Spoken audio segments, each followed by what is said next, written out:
Hello friends, today we will work a video to how to do the OCA film laminating machine. Now you will find the iPad L2 screen on the working plate. After pressing the vacuum button, you will find the iPad L2 screen is set. Now we will use the OCA to remove the screen protect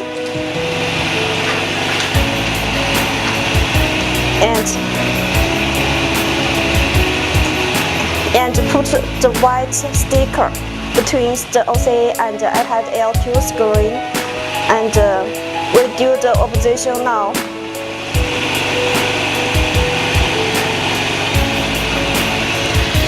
After we will use the white sticker to help the OCA set by the other side.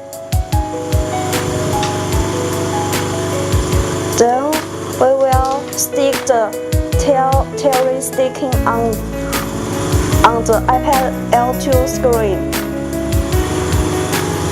Now we will remove the screen protect iPad L2 screen.